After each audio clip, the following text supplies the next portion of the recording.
kita sudah kehilangan aset. Ya. Pertama itu di Kalimantan Barat. Diberi aset oleh gubernur, milik pribadi, mau dibalik namakan ratusan juta rupiah, mereka menyerah, lalu minta ke PU Pusat pun tidak punya uang, akhirnya tukar guling, Mbak. Ternyata asetnya itu berguling-guling hilang. Karena apa? Dibalik namakan dulu ke orang, ya kan? Sisa pembeliannya dijadikan dana abadi, tapi sampai sekarang tidak ada laporan. Itu terjadi di Kalimantan Barat.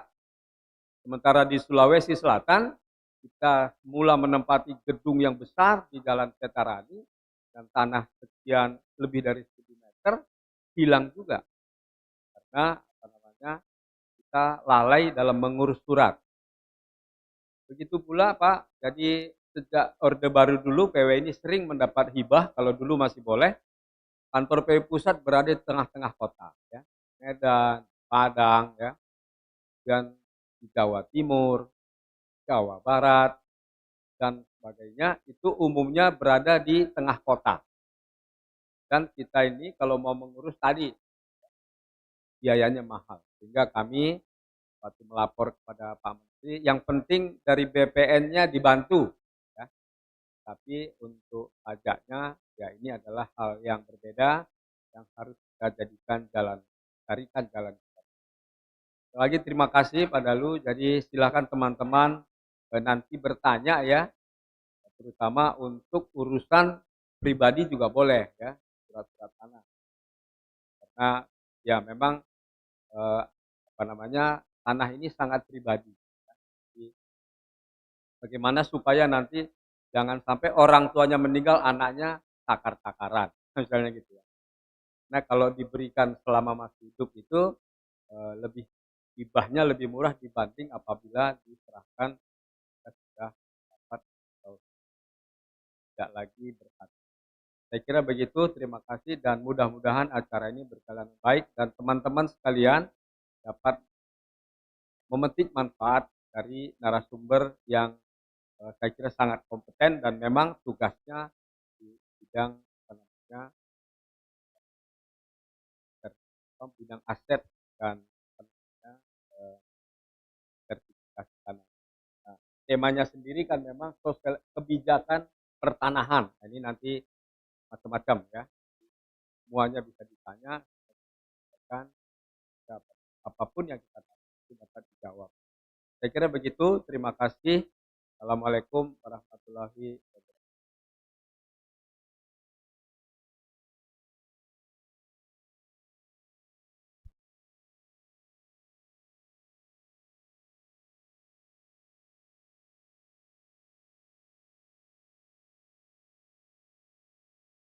Bapak Ibu sekalian yang terhormat, sebelum kita berdiskusi di dalam dengan Bapak Dirjen Penataan Agraria, mari sama-sama kita menyaksikan video mengenai reforma agraria.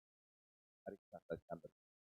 Redistribusi ini sudah dimulai sejak tahun 1961 dan untuk redistribusi tanah ini adalah program dari reforma agraria. Kalau kita total yang sudah kita serahkan sejak tahun 2014 sampai dengan 2023, ya ini 2024 sedang berproses. Itu sudah kita serahkan sebanyak 2,96 juta bidang. Karena bagian dari program Land Reform sesuai dengan Undang-Undang Pokok Agraria Nomor 5 Tahun 1960 supaya masyarakat, petani, buruh tani, ya nelayan-nelayan tradisional itu mendapatkan lahan.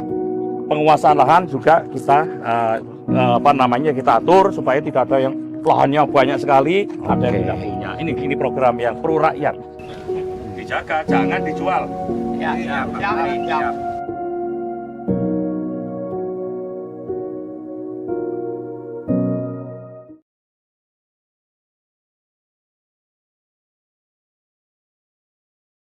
Terima kasih Bapak Ibu sekalian.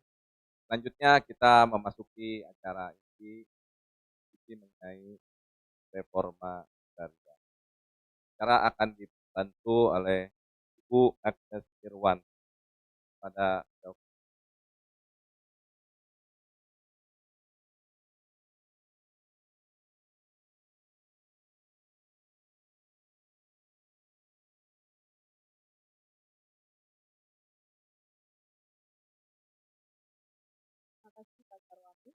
Bapak Ibu mungkin Pak Tito, Pak Artio, Pak sebagai kolega saya, Patri dan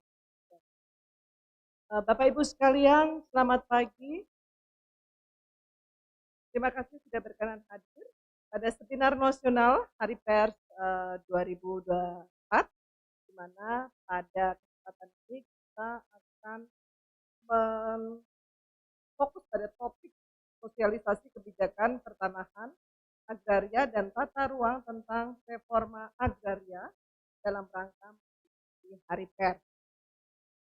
Kita akan mendengarkan pembicara kunci kita, yaitu Bapak Dalu Agung Darmawan yang nanti akan memberikan paparan.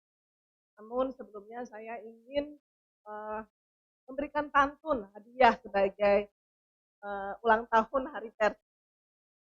Jangan lupa saya minta cakepnya ya Pak, Bu.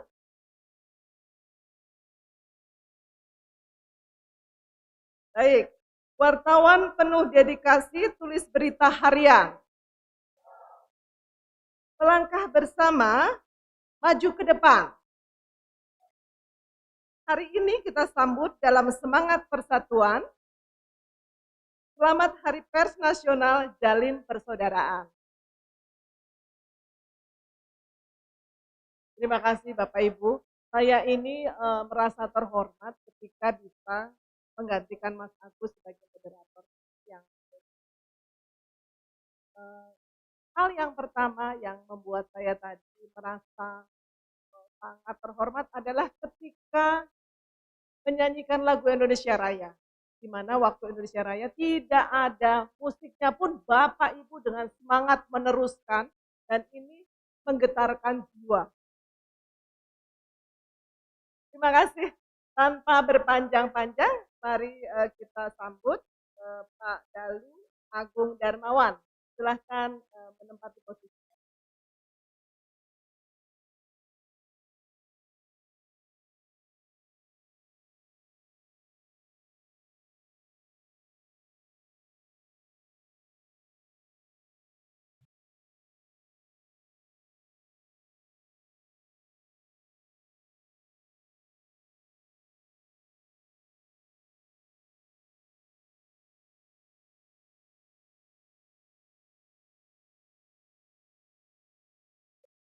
Tidak ada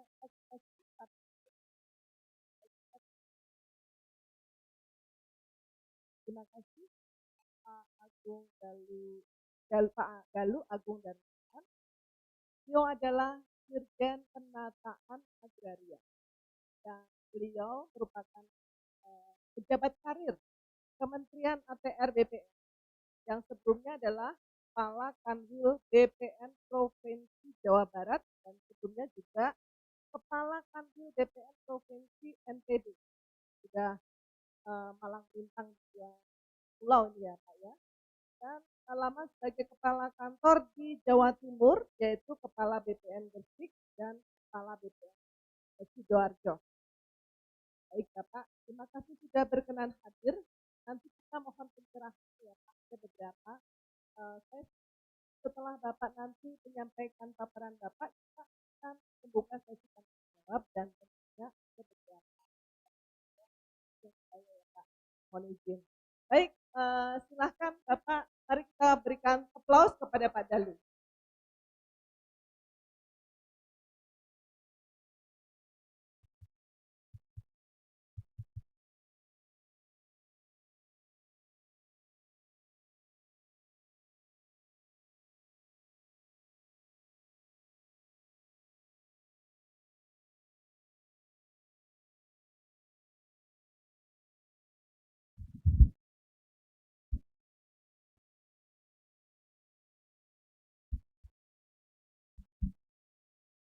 Ya, Bismillahirrahmanirrahim. Yang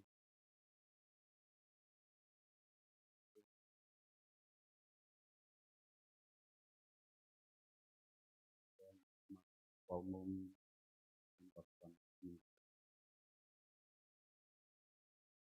dan Ketua Panitia Hari Pers Nasional tahun 2024.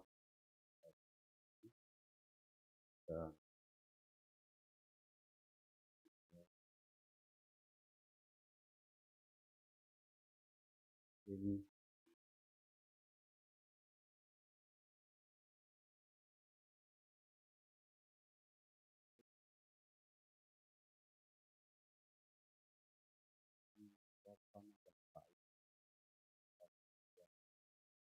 maka nyaman.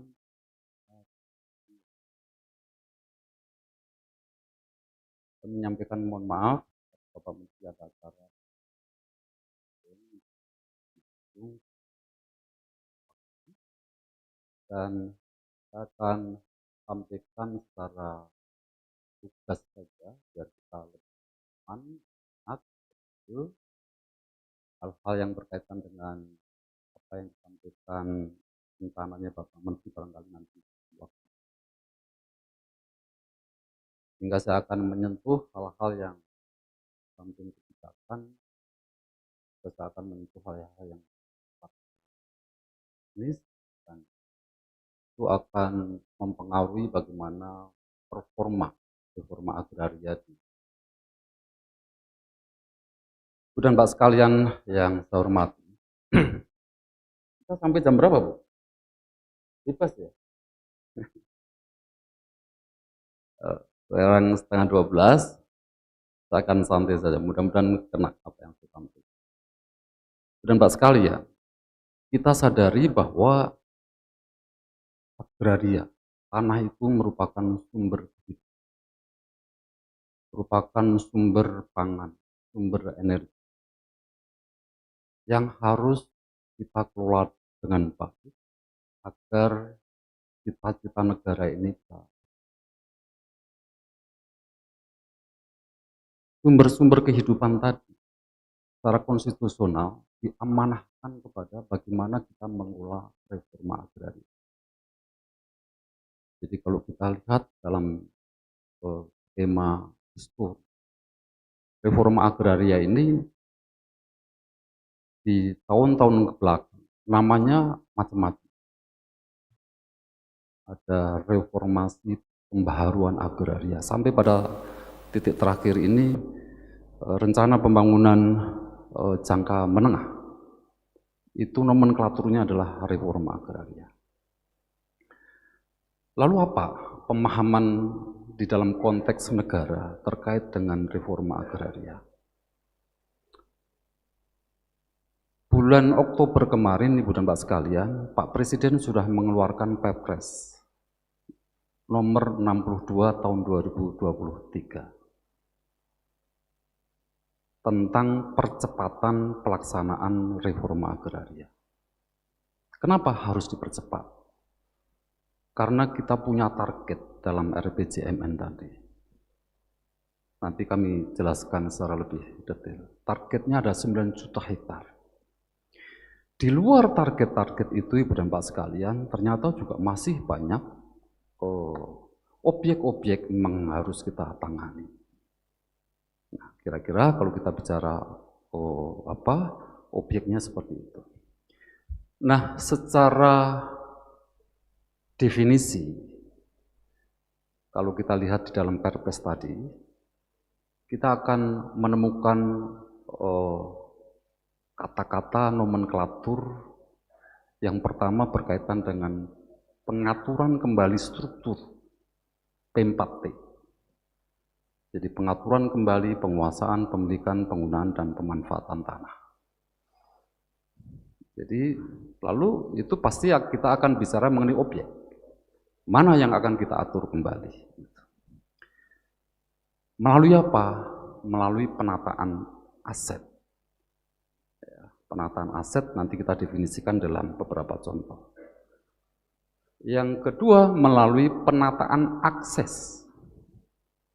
Jadi kalau penataan aset itu dalam rangka keadilan penguasaan tanah, sedangkan penataan akses itu dalam rangka bagaimana masyarakat itu sejahtera, makmur dengan tanah yang sudah ditata tadi.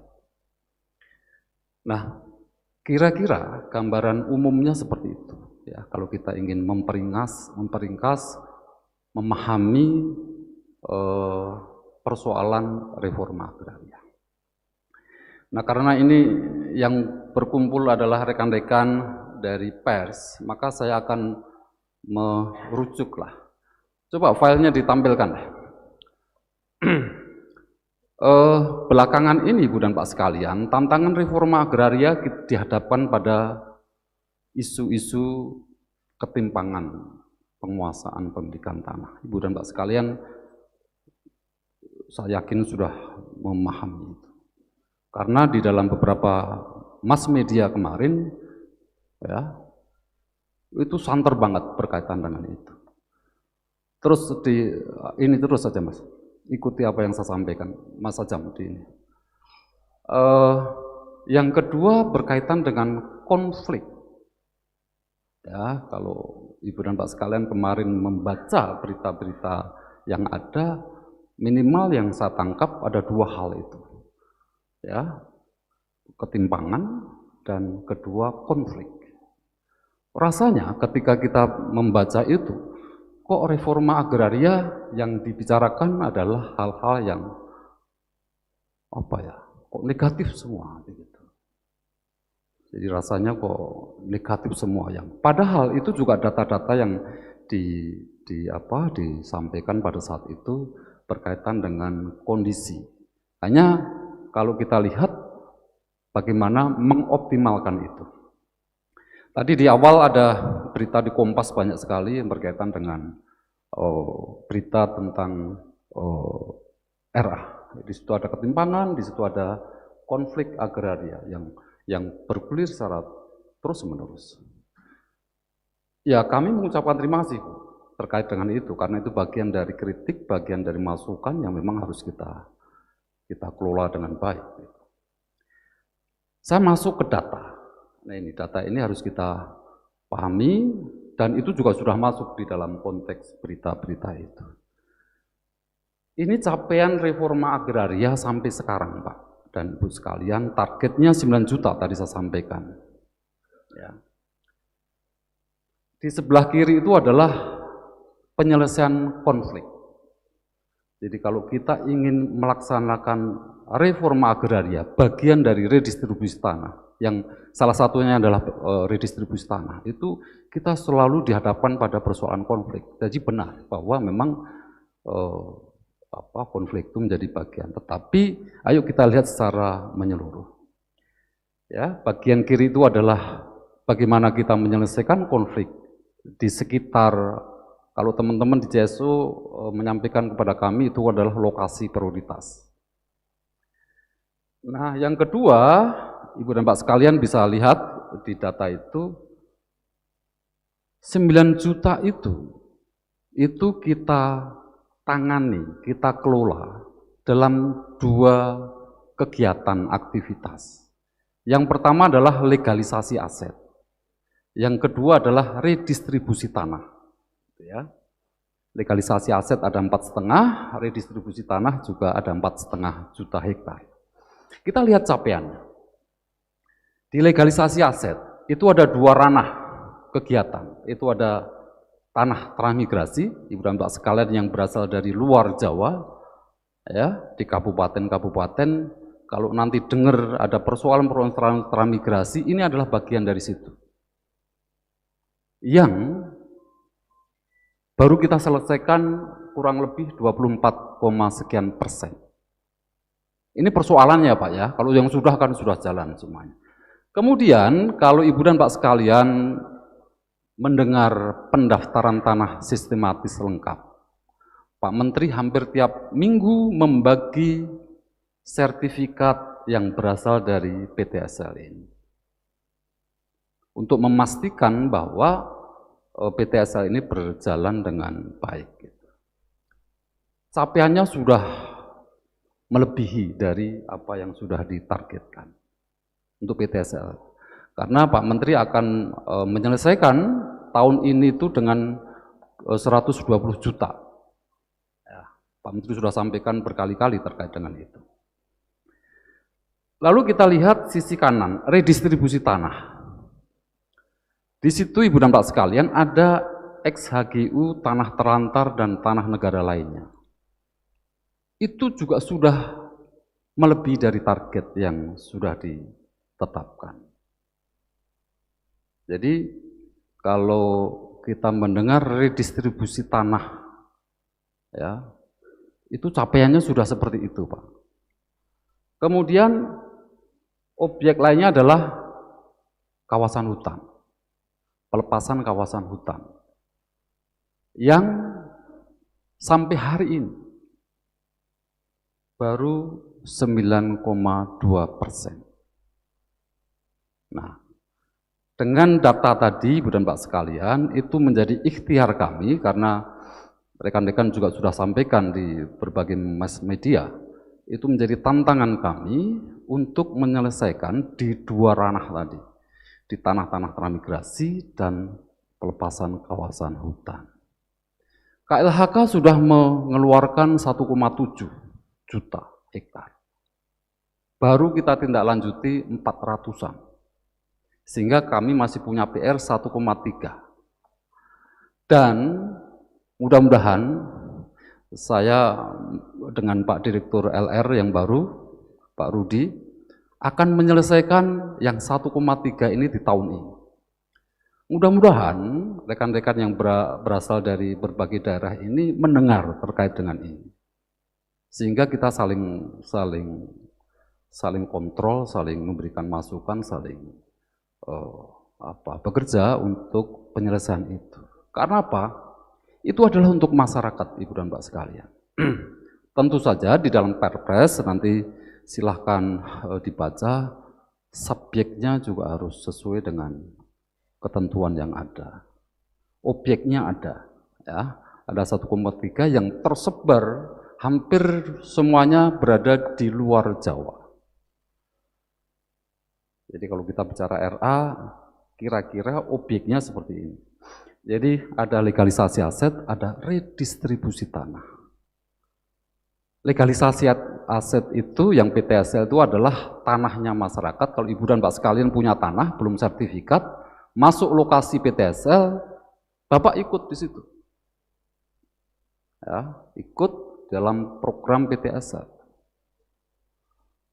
Pak Menteri tiap kali menyerahkan sertifikat itu hampir tiap minggu dan datang langsung ke masyarakat. Datang langsung ke masyarakat. Itu kira-kira berkaitan dengan penyelesaian konflik, kemudian objek reforma agraria. Sisi lain, Pak, karena definisi tadi itu saya sampaikan, ada penataan akses. Pak dan Ibu sekalian, masyarakat kalau diberikan tanah, kalau kita tidak dorong di dalam konteks penataan akses, kita sering sampaikan akses reform. Kalau itu tidak kita dampingi, masyarakat juga bingung. Dengan tanahnya yang sudah sertifikat, mereka terdesak oleh kebutuhan, akhirnya dijual. Dan itu banyak terjadi di berbagai tempat. Kalau dijual bagaimana? Kita sering di dalam sertifikat kita paksa untuk dilarang dijual. Ya. Yang sekarang ini kita berikan umur 10 tahun lah, sehingga masyarakat itu betul-betul bisa memanfaatkan reforma agraria ini di dalam konteks ekonomi mereka. Ya. Kalau kita lihat, Pak Menteri juga sering sampaikan EVA-nya, ya, value added-nya dari pendaftaran tanah dari reforma agraria ini sudah cukup besar, gitu. Mulai dari hak tanggungan, dari BPHTB, dari BPH, itu sudah sampai pada angka berapa ya, 6.067 triliun, ya, PNBP untuk pemerintah maupun untuk masyarakat sudah cukup besar dengan kegiatan reforma agraria. Nah ini harus dipahami bersama-sama terkait dengan bagaimana RA itu kita jalankan di pemerintah. Nah, sebelah kanan sendiri adalah bagaimana akses reform itu kita dorong. Jadi kalau masyarakat sudah punya sertifikat, maka kita bangun kelembagaannya. Jadi dibuatlah koperasi, dibuat kelembagaan, gitu ya. Kemudian kita hubungkan dengan para stakeholders yang bekerja di bidang ekonomi, teman-teman pemerintah daerah, ya, di dinas ekonomi. Kemudian kita hubungkan dengan para off-taker.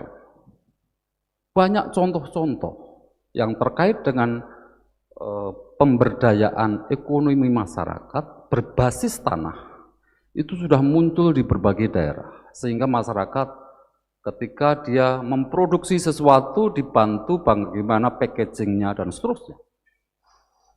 Nah, uraian semacam ini itu dalam rangka keseluruhannya adalah reforma agraria.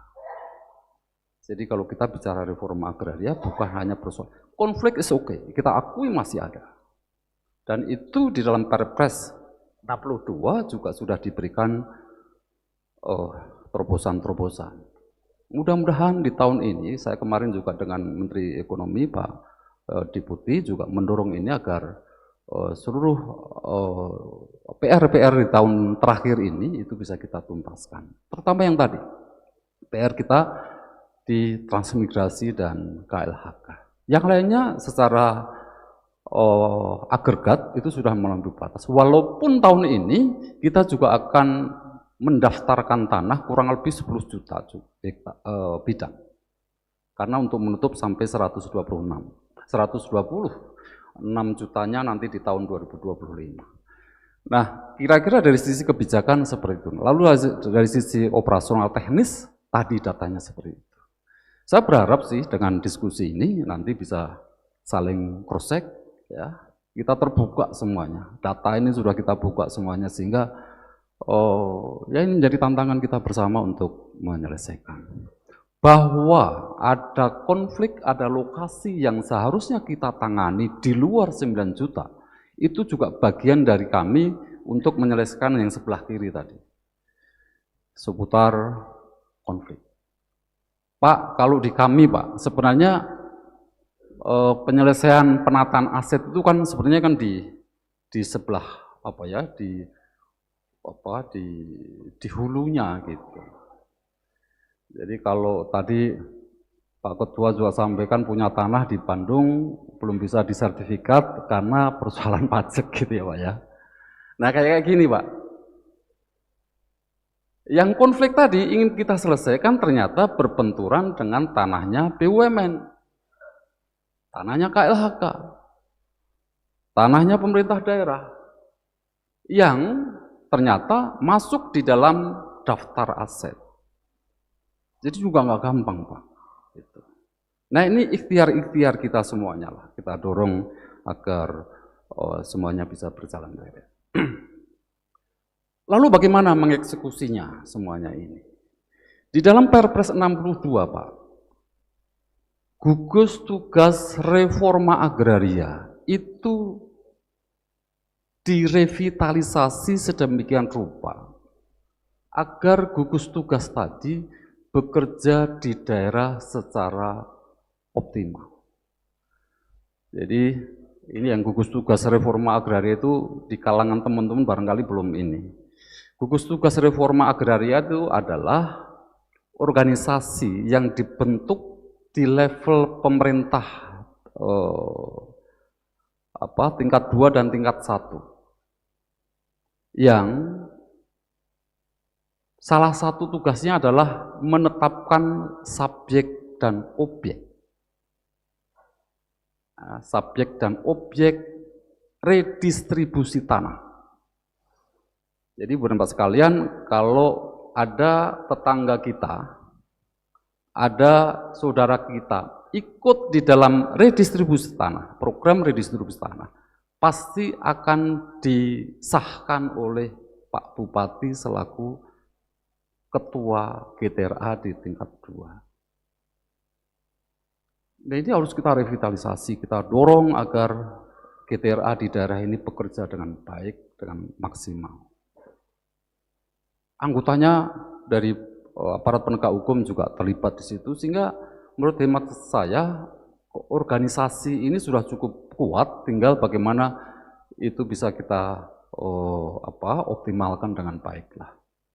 Sehingga Ibu dan Pak sekalian, saya perintahkan kepada teman-teman di daerah, kepala kantor, Pak Kanwil, seluruh kabupaten kota provinsi wajib membentuk gugus tugas reforma agraria. Tugasnya tadi Pak, kalau di pusat nggak mungkin Pak nangani sampai menetapkan subjek, ya, menyelesaikan konflik yang persoalan di lapangan itu cukup dinamis.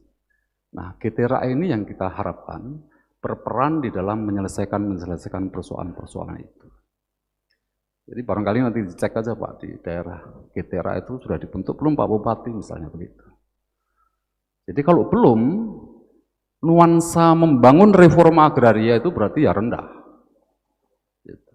Saya sudah indikan kepada teman-teman di BPN, terutama di kabupaten maupun di provinsi, GTRA ini menjadi sebuah kewajiban, karena dengan instrumen institusi itulah reforma agraria di Indonesia akan berkembang, berjalan dengan baik sesuai dengan amanah konstitusi kita. Ya. Milih subjeknya, terutama milih subjek Pak. Ya. Seharusnya dipergunakan untuk para petani, para buruh, para nelayan dan seterusnya. Nah kita ikut campur tangan di situ, pengen jadi subjek juga gitu. Nah untuk mengatasi itu Ibu dan Pak sekalian, Pak Menteri sudah menetapkan bahwa objek redistribusi tanah itu akan dikeluarkan sertifikat elektronik. Prakteknya sudah dilaksanakan di Banyuwangi. Banyuwangi itu kemarin ada program redistribusi tanah hasil dari pelepasan kawasan hutan, jumlahnya 10.200-an, semuanya masyarakat akan menerima sertifikat elektronik. Tidak seperti yang Bapak biasa terima sertifikat itu, yang biru itu.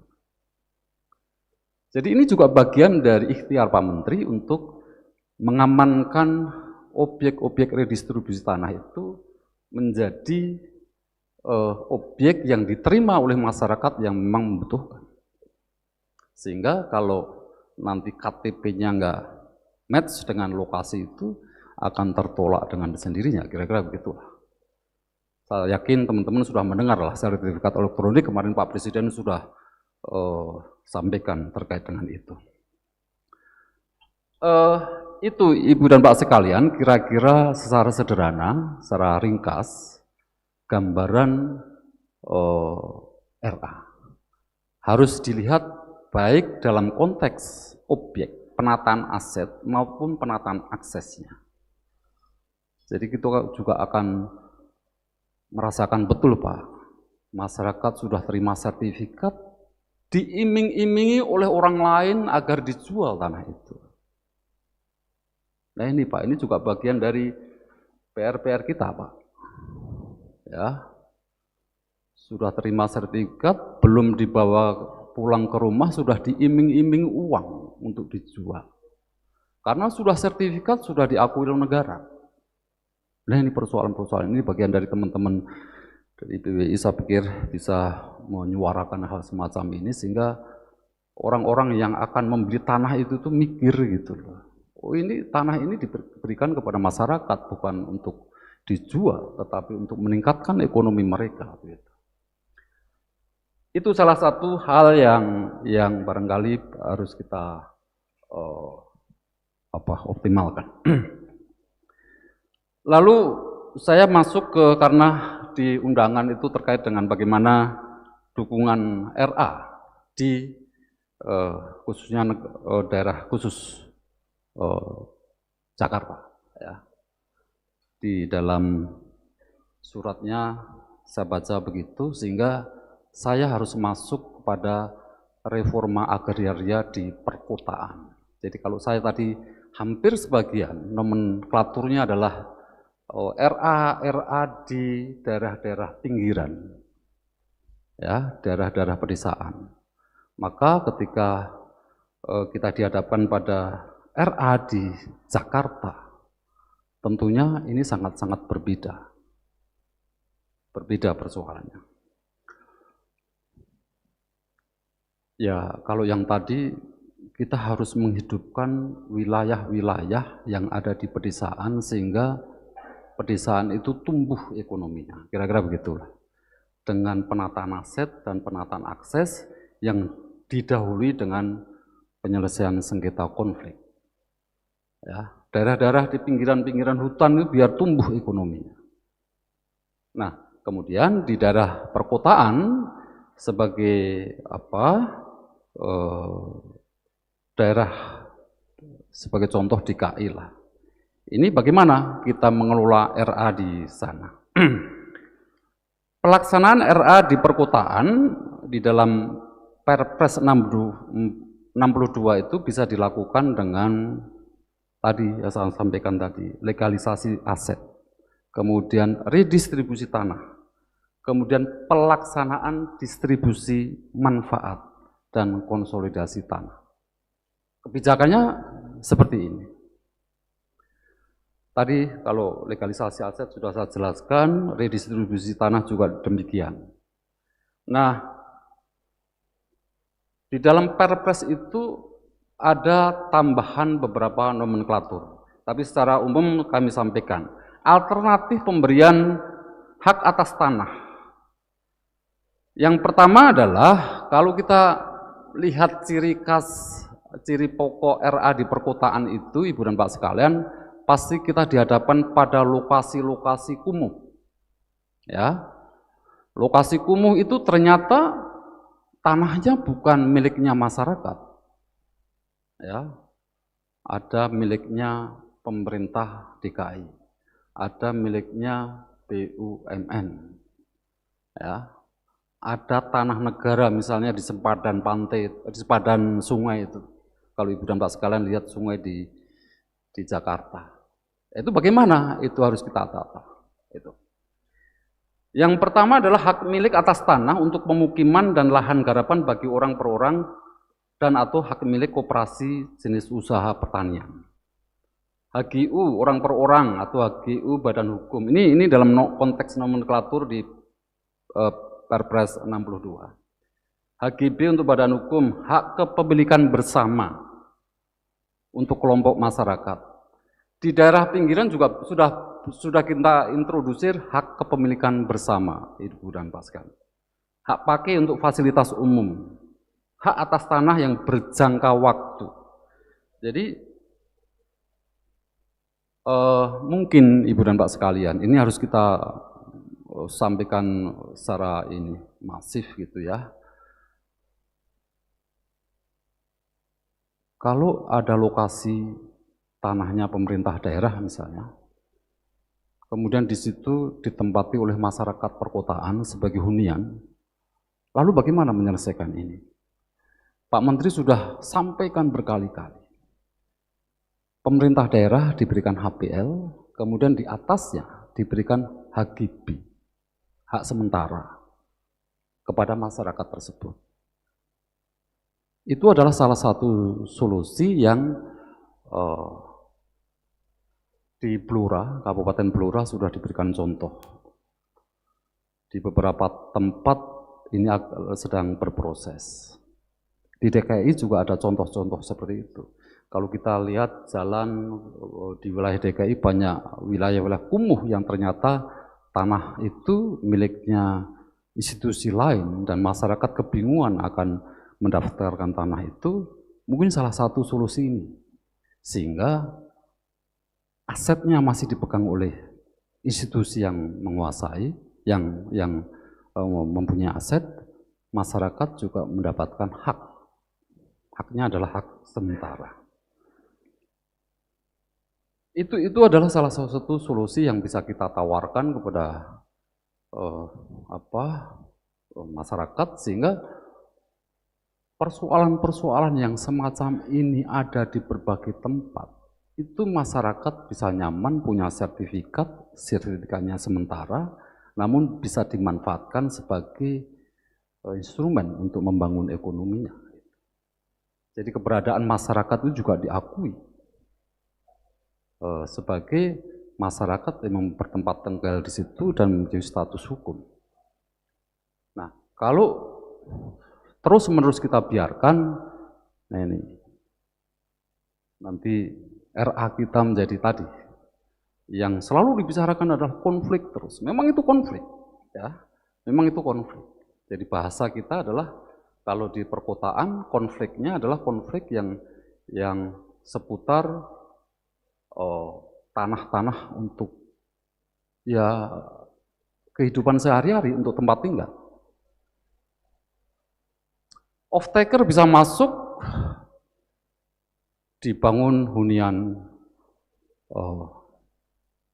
vertikal misalnya. Ini banyak cara, sepanjang kita sama-sama lah. Nanti dari teman-teman pers bisa mendorong agar semuanya ini bisa, cita-cita, keinginan besar ini bisa tercapai. Ini apa contoh-contoh bagaimana kita sudah merancang input, pelaksanaan sampai pada output, feedback dan seterusnya.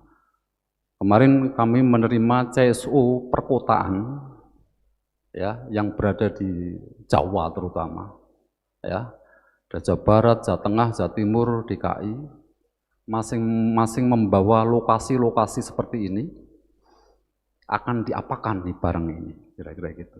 Nah, sehingga kita susunlah bagaimana langkah pertama, ya, inputnya apa, lalu pelaksanaannya bagaimana, output dan feedbacknya seperti apa, itu yang sudah kita coba susun secara lebih sistematis agar ini bisa kita jalankan. Mudah-mudahan ini bisa kita laksanakan di samping reforma agraria di pedesaan, tetapi juga reforma agraria di perkotaan. Nah, kalau ini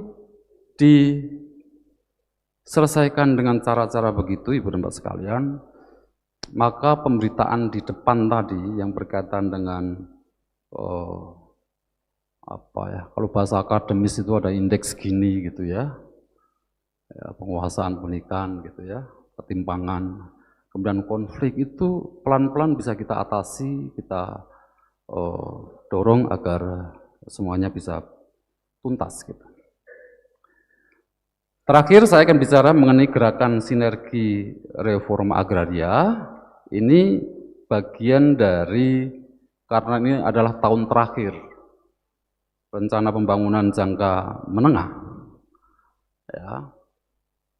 Karena tahun terakhir pasti kita akan mendapatkan penilaian dari target yang ada, itu bagaimana capaiannya, kemudian kita membuat baseline untuk reforma agraria di tahun 2025 sampai 2029.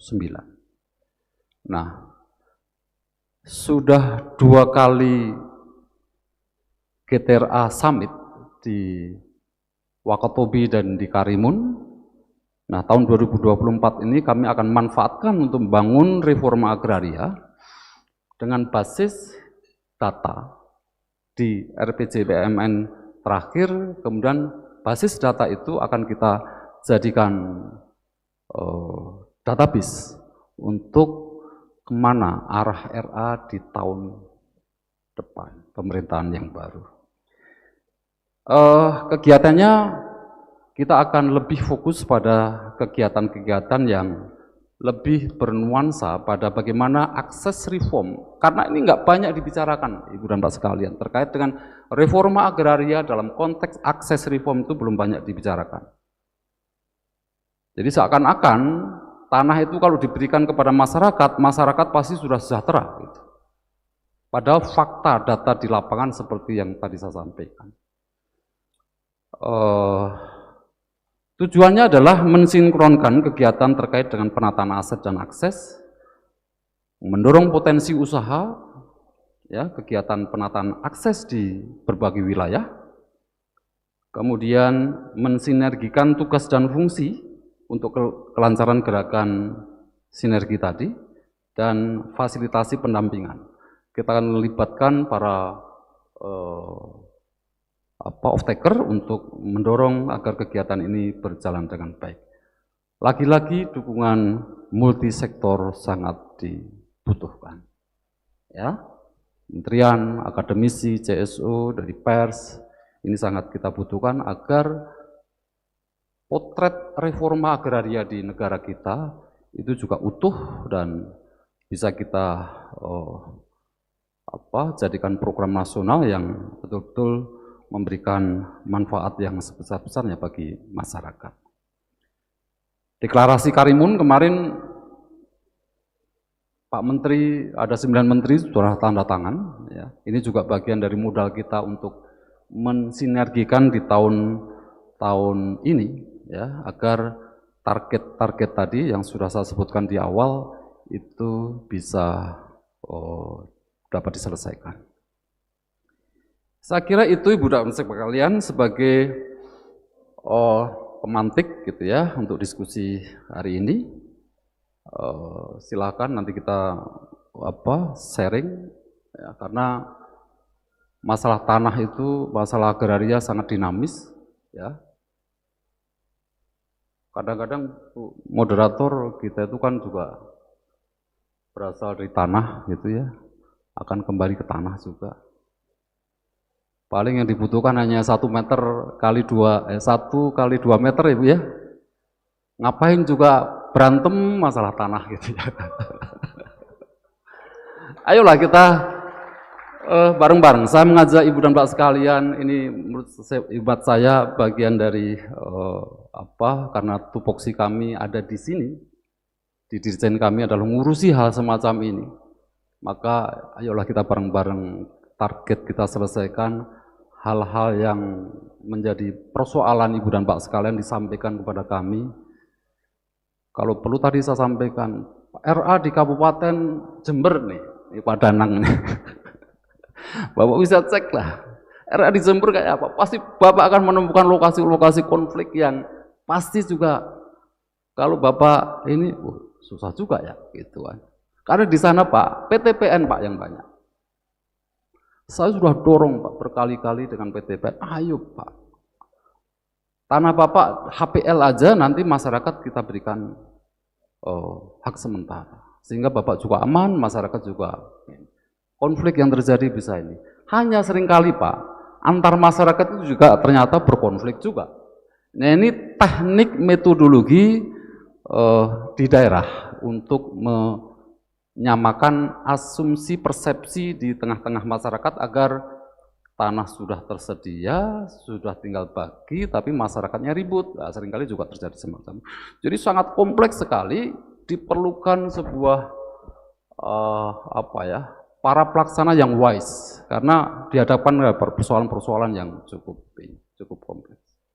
Tahun kemarin 2023 Pak, kami menyelesaikan di 5 titik, ya, di Jawa Timur, Jawa Tengah, Jawa Barat, Banten, sama Jambi. 5 titik itu selesaikan dalam setahun Pak. Jadi sertifikat diberikan di akhir-akhir tahun kemarin.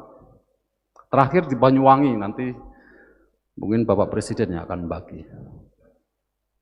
Dan itu Pak yang terjadi, saya dukungan yang sinergi di antara teman-teman pers, saya pikir sangat membantu dalam proses penyelesaian. Saya kira demikian, terima kasih. Assalamualaikum warahmatullahi wabarakatuh.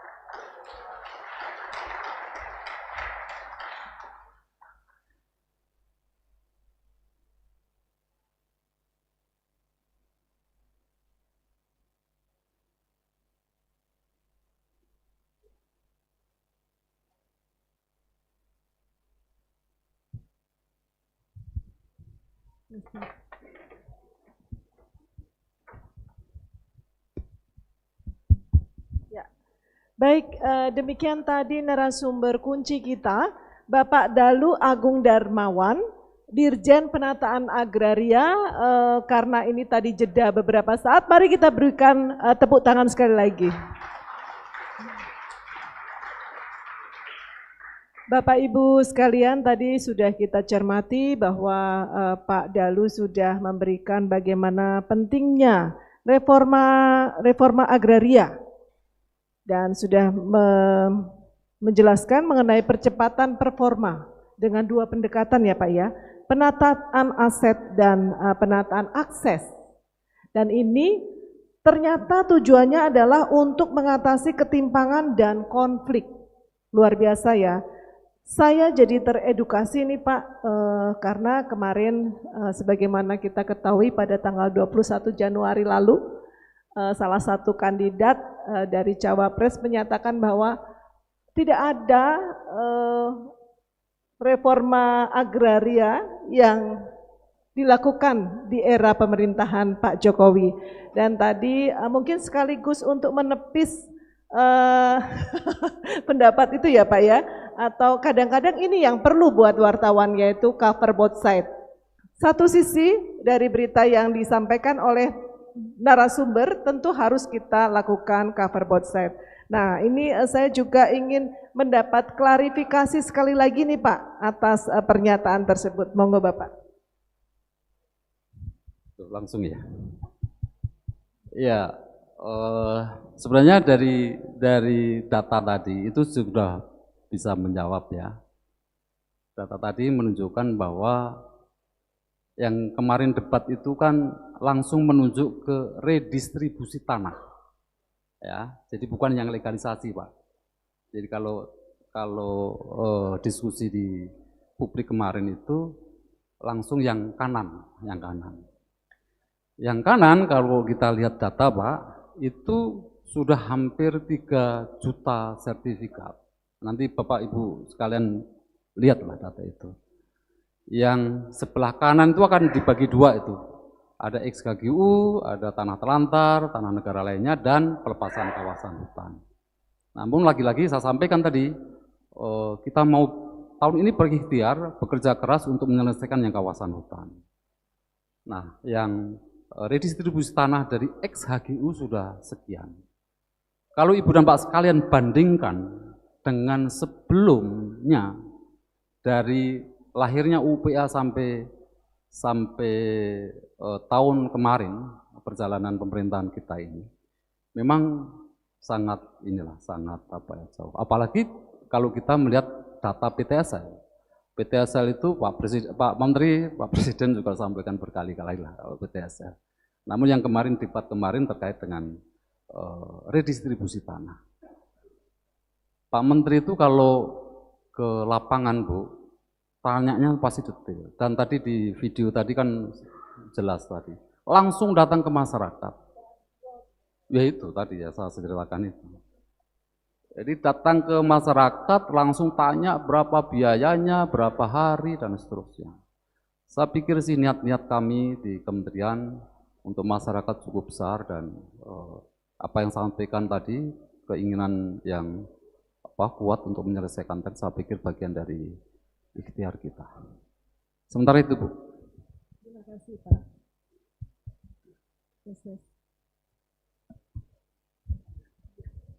Terima kasih Pak Dalu.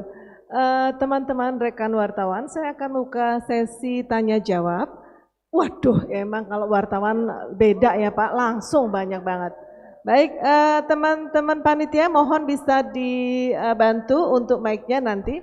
Tapi sebelumnya ini ada hal yang sangat menarik nih Pak. Saya juga ingin minta klarifikasi sebelum jatuh ke teman-teman, karena rekan panitia akan menyiapkan mic-nya. Jadi tadi saya lihat bahwa capaian performa agraria yang bersumber dari kawasan hutan, ini capaiannya sangat rendah ya Pak ya. Ada sekitar 9% mungkin ya. Nah, menurut Bapak ini ada permasalahan apa dan bagaimana strategi ke depannya? Rekan-rekan tolong ya. Ya, udah boleh Bu? Bu moderator. Oke, ini dari Bu moderator masih ada satu pertanyaan lagi. Pertanyaan benar, masyarakat pasti tanya dengan data tadi. Kenapa sih redistribusi tanah dari pelepasan kawasan hutan itu baru 9,2%? Yang pertama saya jawab begini, yang pertama berkaitan dengan data Bu. Ya, data itu pelepasan kawasan hutan itu wilayahnya kan pasti di daerah-daerah pinggiran, di perbatasan hutan lah, ya, di perbatasan hutan.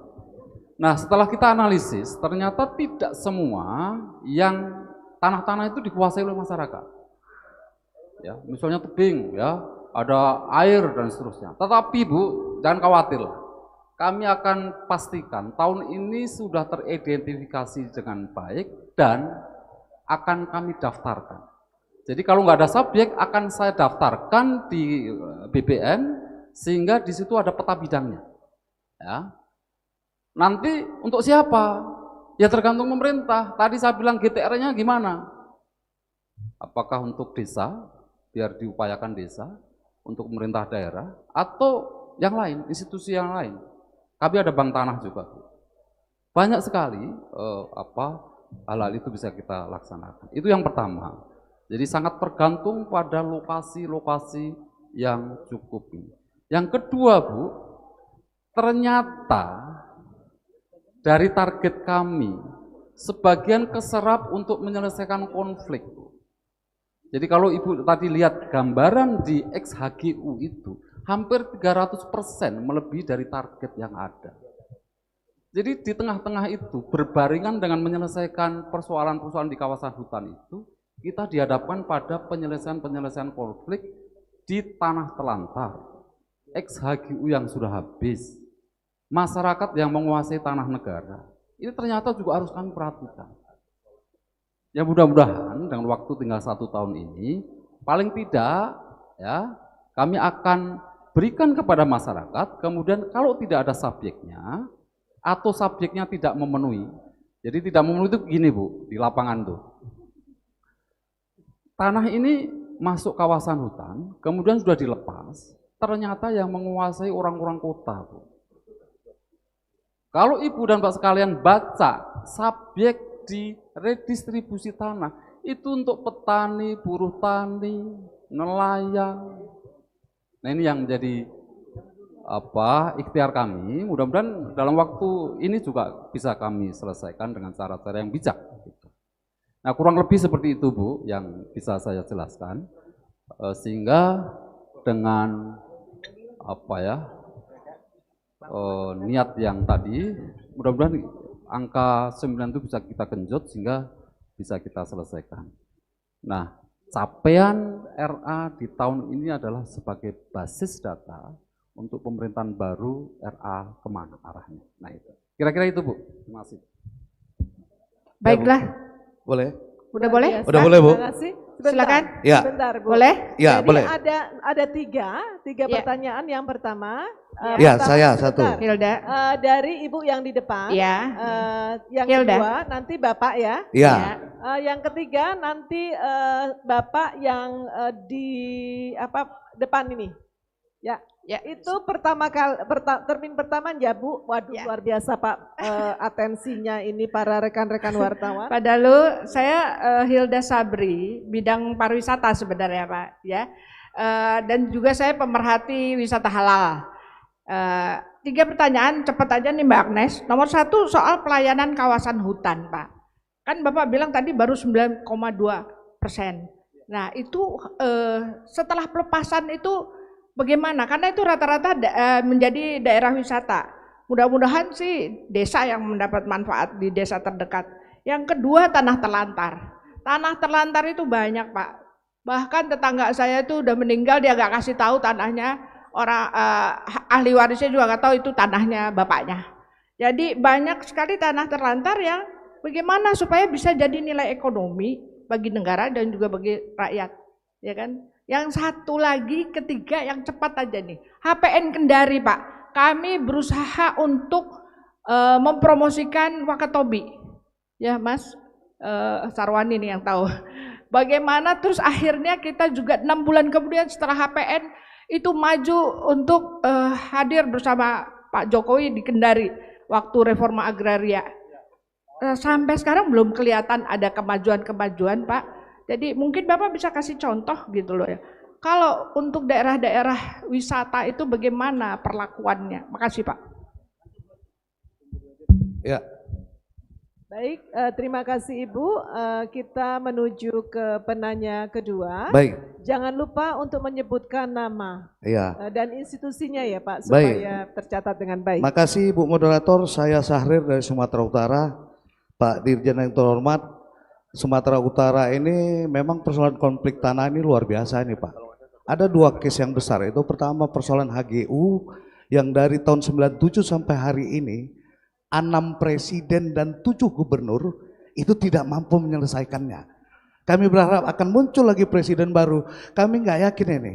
Persoalan tanah ini kalau Bapak Dirjen bilang tidak perlu dipersoalkan, ini masalah hak Pak. Walaupun sejengkal sekalipun.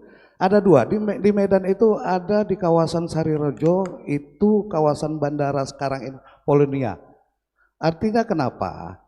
Kenapa persoalan ini nggak selesai-selesai Pak? Kita nggak tahu, janji-janji dan semangatnya luar biasa. Itu yang pertama. Yang kedua, PWI Sumatera Utara itu dijanjikan juga diberi rekomendasi 14,4 hektar di kawasan yang saat ini dikelilingi kawasan orang-orang yang bernama di kelompok Ciputra. Kami nggak tahu persoalan reformasi agraria ini apakah lebih berkepentingan pada pengusaha-pengusaha atau kepada rakyat.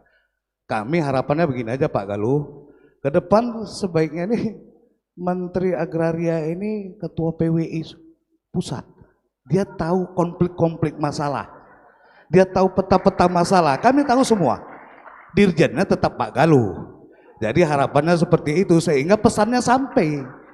Karena persoalan kita hadapi ini Pak, kami nggak tahu janji apa lagi yang kami tunggu, siapa lagi presidennya, rekomendasi gubernur mana lagi yang bisa menyelesaikan persoalan tanah-tanah HGU ini. Saya pikir yang Bapak paparkan tadi baik secara teori, tapi implementasi di lapangan penuh dengan konflik.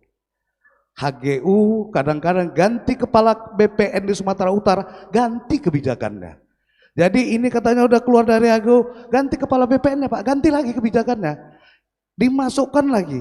Jadi ini macam ingus juga Pak, keluar masuk. Kita nggak tahu persoalan ini, apa yang harus kita lakukan, reformasi agraria atau reformasinya kementeriannya direformasi Pak. Ketua PWI yang jadi menterinya. Saya pikir itu Pak, makasih.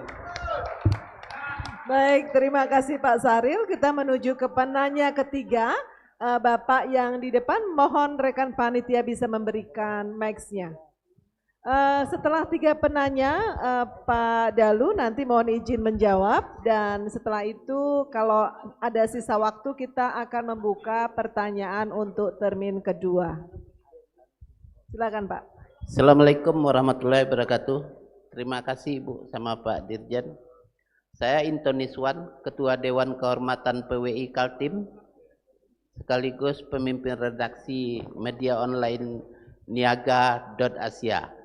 Nama jangan lupa Pak. Nama saya Intoniswan.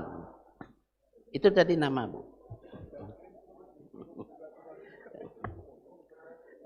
Yang pertama saya sampaikan ke Pak Dirjen, tolong disampaikan ke Pak Menteri, Kakanwil itu hampir tidak ada jumpa persnya. Jangankan 3 bulan sekali, setahun sekali pun tidak ada. Nah, kemudian kalau kita minta konfirmasi, klarifikasi tentang permasalahan yang ada di masyarakat, Kakanwilnya juga tidak buka pintu. Sekretarisnya aja menemui wartawan di ruang tunggu Kabak TU. Nah, itu. Saya rasa untuk sosialisasi kebijakan ini Kakanwilnya juga perlu gitu. Kadang-kadang saya berpikir, saya 34 tahun jadi wartawan Pak, kadang-kadang jangan-jangan Kakanwil ini tidak bisa komunikasi. Malah kadang-kadang saya berpikir jangan-jangan bisu. Nah, itu yang pertama Pak Dirjen. Maaf Pak Dirjen, karena fakta, tapi yang saya sampaikan itu fakta gitu. Itu di Kaltim. Tapi rasanya hampir sama aja. Kemudian persoalan di lapangan Pak Dirjen, itu Wali Kota Samarinda itu menerbitkan yang Perwali nomor 61 tahun 2019 tentang izin membuka tanah negara.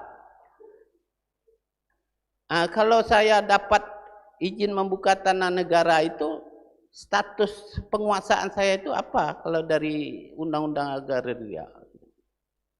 Karena disingkat IMTN namanya, Pak. Itu bisa kemana-mana juga oleh kepala daerah digunakan. Bisa dibagi ke tim sesnya. Itu jadi masalah juga nanti. Kemudian Pak Dirjen adalah hak-hak ex warga transmigrasi di Kutai Barat. Secara hukum dia berhak atas lahan usaha 2 dan kawasan pengembangan. Lahan usaha 2 yang pasti ya. Tapi sekarang sejak era otonomi daerah, era reformasi, warga trans itu tidak punya akses untuk mengelola tanah tersebut karena ditolak oleh penduduk setempat. Sampai sekarang tidak selesai. Saya kasihan juga warga trans itu di sana, sehingga dia hanya memanfaatkan lahan pekarangan saja, lahan usaha 2-nya tidak bisa mereka berdayakan untuk ekonomi. Nah, itu di Kutai Barat, Pak. Kemudian tentang dulu Kementerian Transmigrasi mengeluarkan peta ya, peta kawasan pengembangan transmigrasi. Nah, itu status hukum peta itu sekarang apa masih berlaku atau tidak gitu? Karena transmigrasinya juga tidak ada lagi sekarang, hampir tidak ada gitu. Kemudian HGU perkebunan. Kami berpikir di Kaltim itu perlu dirasionalisasi. Karena HGU yang terbit tahun 2010 ke atas itu hanya dipetakan, tidak ada uji lapangan. Secara faktual yang terjadi sekarang itu adalah ada PT Putra Bongan Jaya, HGU-nya di Kecamatan Jempang, juga Kabupaten Kutai Barat, itu dia nanam sawit di dalam kawasan Danau Jempang, dalam kawasan danau. Dan itu juga sudah berpuluh-puluh tahun sebelum ada HGU perkebunan, itu kawasan budidaya kerbau liar. Kerbau di sana kerbau itu tidak dikandangkan, Pak. Nah, itu sampai sekarang juga belum clear. Itu saja, Pak. Terima kasih. Assalamualaikum warahmatullahi wabarakatuh. Terima kasih, sudah ada 3 pertanyaan tadi Bapak. Untuk selanjutnya saya serahkan kepada Pak Dalu Agung Darmawan untuk bisa menjawab pertanyaan dari rekan-rekan pers. Terima kasih. Yang pertama dari Ibu, dari tadi bidang pariwisata ya. Pertama, kawasan hutan, tanah telantar, dan APL di Kendari.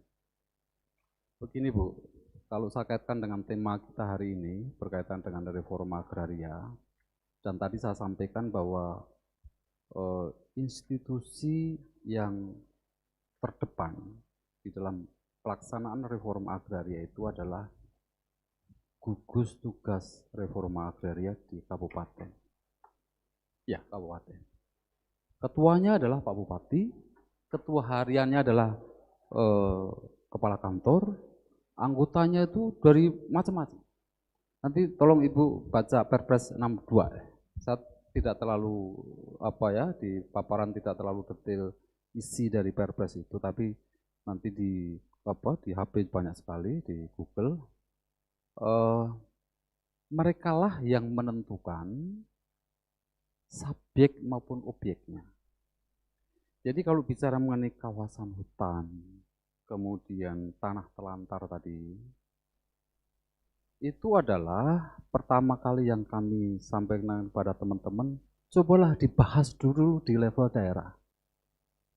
Karena Bu, kalau kami yang harus membahas dulu, informasinya nggak detail kalau di daerah. Ya, jadi APL yang sudah dikeluarkan oleh KLHK mau dipakai untuk apa? Mau dibahas di daerah. Tanah telantar yang sudah ditetapkan oleh menteri akan digunakan untuk apa? Itu juga bagian dari pemanfaatannya. Itu gugus tugas reforma agraria diberikan kewenangan untuk mengatur itu. Apabila di situ terdapat diskusi yang tidak putus, bawa ke kami. Biasanya begitu. Sebagai contoh nih, baru kemarin di sertifikatnya dibagikan oleh Pak Menteri. Itu di Kediri. Ya, teman-teman yang berasal dari Jawa Timur di Kediri, saya pikir dengar. Redistribusi tanah berasal dari ex-HGU ketika di lapangan belum bisa memutuskan, kami Bu yang memutuskan. Jadi menurut hemat kita semuanya, SOP-nya ya seputar itu. Pemegang HGU masih pengen, ya sudah semuanya kita akomodir. Akhirnya kita putuskan lokasinya di sini. Sudah, kemarin sudah dibagikan ke masyarakat. Dan masyarakat senang sekali. Jadi kalau kita bicara konflik terus memang iya, tetapi yang lain, masyarakat sangat senang Bu. Terima kasih sampai, aduh, kalau kita Pak Menteri menyerahkan sertifikat kita ikut itu rasanya ini juga. Jadi bagaimana memanfaatkan tanah-tanah tadi yang sudah menjadi objek reforma agraria, apalagi untuk pariwisata. Ya, jadi ya daerah-daerah pinggiran biasanya kan teman-teman itu kan bangun wilayah-wilayah dekat hutan itu kan sebagai tempat-tempat wisata yang cukup menarik dan itu bagian dari reforma agraria, penataan aksesnya. Gitu. Ini yang coba kita dorong. Nah, yang ketiga Bu, kalau tadi HPL di Kediri, barangkali ini kasus kalau memang sudah diajukan, HPL pasti diterbitkan oleh Pak Menteri, ya. Nanti monggo aja Bu, nanti disampaikan di mana dan seterusnya, kok nggak terbit, kenapa dan seterusnya kalau memang itu sudah diajukan. Jadi sebenarnya SOP-nya clear-clear saja sih. Cuma seringkali ada hal-hal yang nyangkut di mana memang ya pertemuan semacam ini menjadi penting bagi pengingat kami yang untuk pelayanan itu bisa lebih baik lagi. Tadi teman dari Sumatera Utara, ini memang kalau saya ingat Bapak tadi, saya ingat Simalingkar dan Menciring ya Pak ya. Itu, yang Bapak maksudkan itu kan. Sarirejo, ya. Ya di Sumatera Utara itu seputar itu. Pak, gini Pak. Pak Hadi, Pak Menteri, berkali-kali rapat. Bapak sampaikan tadi juga benar, ya. Jadi sudah berkali-kali rapat terkait dengan hal ini. Tadi di depan saya sampaikan bagaimana sih penyelesaian tanah-tanah milik BUMN, ya, tanah-tanah yang sudah menjadi asetnya BUMN. Kan kita tawarkan, Pak Menteri tawarkan hak sementara, ya, di atas HPL. Sebenarnya kami itu juga nunggu Pak. Jadi kalau dulu di Wakatobi, kemudian kemarin juga Pak Menteri sampaikan, memang reforma agraria ini sangat dibutuhkan. Tadi saya sampaikan kolaborasi stakeholder. Ini Pak, kami itu menunggu dari BUMN.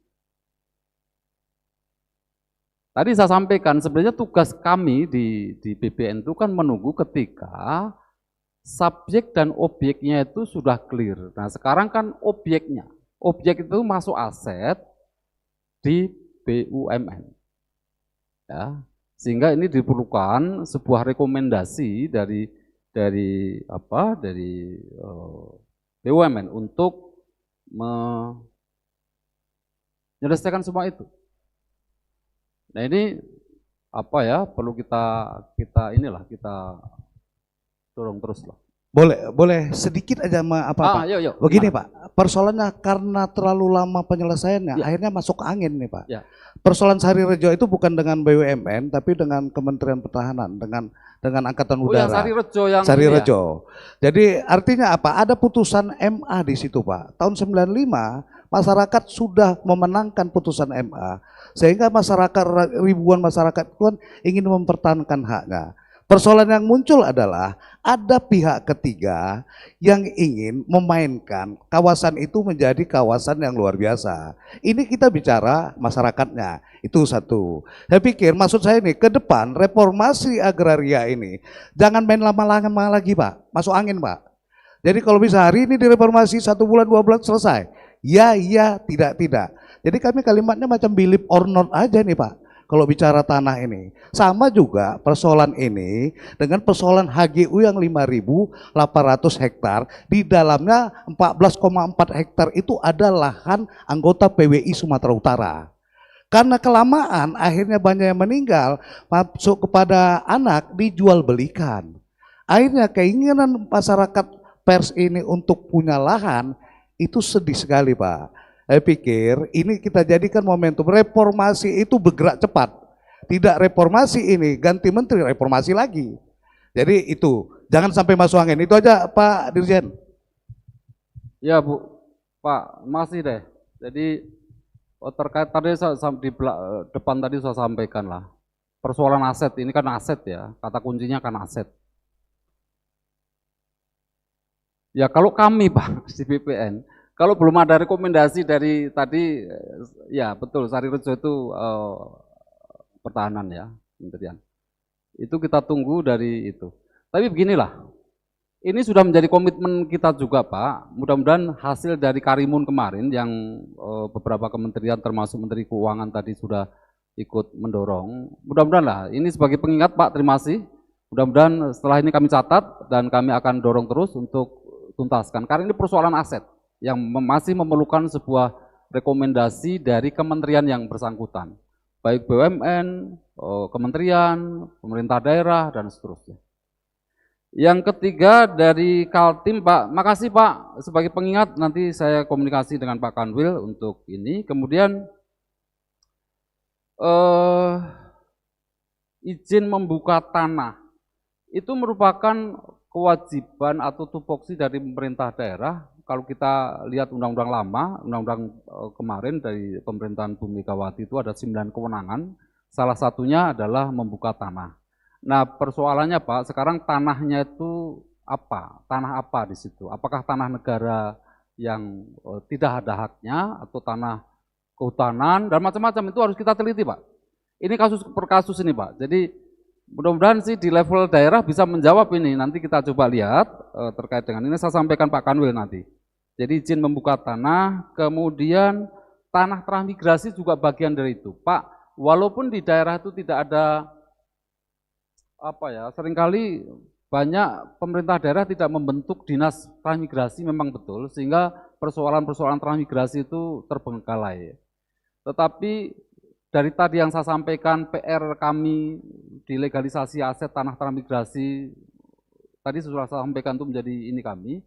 Ini mudah-mudahan nanti bisa menjawab persoalan-persoalan tanah transmigrasi. Persoalannya bukan hanya itu Pak, bahkan ada tanah transmigrasi di mana transnya itu sudah pulang kembali ke Jawa, sertifikatnya dijual, tidak ada alas haknya, akte jual belinya nggak ada dan seterusnya. Masyarakat di sana yang beli kebingungan, macam-macam persoalannya. Ini menjadi bahan ini juga Pak, bahan tambahan untuk membahas persoalan-persoalan transmigrasi, dan lebih baik ini memang kita bicara kasus per kasus memang harus Pak ya, di daerah membuka data itu lebih nyaman gitu ya, lebih pas. Karena kalau menyelesaikan persoalan sengketa tanah apalagi konflik, kalau tidak datanya tidak bagus, kita jadi salah memberikan keputusan. Kemudian Kementerian Transmigrasi, status petanya seperti apa? Transmigrasi sekarang juga megang HPL Pak. Ya, tanah-tanah sudah menjadi HPL-nya transmigrasi, namun juga ada yang sudah menjadi bagian pengelolaan transmigrasi tetapi belum di HPL kan. Yang tadi Bapak sebut tadi peta tadi. Jadi banyak sekali persoalan transmigrasi yang berkaitan dengan ini. Saya yakin saya dengan Pak Dirjen Transmigrasi juga sering komunikasi. Tadi bagian skenario yang harus kita selesaikan. HGU perkebunan harus dirasionalisasi, nanti kami jadikan catatan, nanti mudah-mudahan Pak Dirjen penetapan hak nanti kami sampaikan terkait dengan beberapa isu yang memang ini lokal, harus kita bicara data dan terima kasih Bu, ini menjadi catatan kami untuk tindak lanjut. Saya kira itu, terima kasih. Baik, terima kasih. Saya baru saja diberikan surat cinta nih dari Mas Panitia. Sesi penanya sudah berakhir dan tentu juga teman-teman panitia akan bersiap untuk penutupan nanti. Maka mari kita berikan aplaus untuk Pak Dalu yang sudah menjadi narasumber yang luar biasa pada hari ini. Pak Dalu, tadi untuk mengakhiri nih Pak Dalu, saya ingat tadi Pak Dalu terakhir Bapak bilang kita itu akan kembali ke tanah. Jadi pada akhirnya manusia tetap akan berhubungan dengan tanah gitu. Nah ini ada beberapa nih Pak Dalu yang sudah saya cermati, bahwa ternyata tanah ini punya kaitannya dengan sifat-sifat manusia. Yang pertama, jika sifatnya pemarah, mungkin diciptakan Tuhan dari tanah sengketa gitu. Yang kedua, jika sifatnya labil, mungkin diciptakan dari tanah urukan. Nah, jika kita mempunyai sifat sombong, mungkin diciptakan dari tanah tinggi. Dan yang keempat, jika suka ngeyel atau membantah ini mungkin diciptakan dari tanah liat. Ada beberapa lagi, jika suka gosip, fitnah, curiga, iri dengki, menghasut dan sejenisnya, mungkin terbuat dari tanah lumpur gitu. Dan yang terakhir, jika suka belanja, ini ibu-ibunya, mungkin diciptakan dari tanah abang gitu. Baik, akhir kata, wassalamualaikum warahmatullahi wabarakatuh. Sampai jumpa dan mohon maaf bila ada kata-kata yang kurang berkenan dari kami. Terima kasih, selamat siang.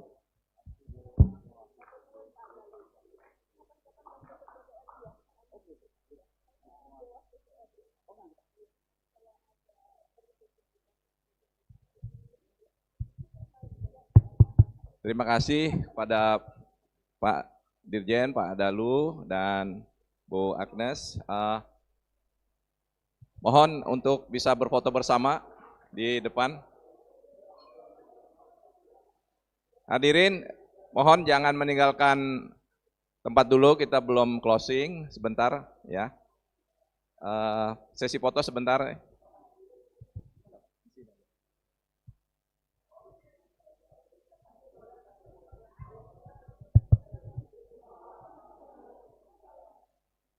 Baik Bapak Ibu sekalian yang ingin siap-siap ke acara penutupan, dipersilakan. Di depan sudah disiapkan seminar kit dan lunch ya, makan siang silakan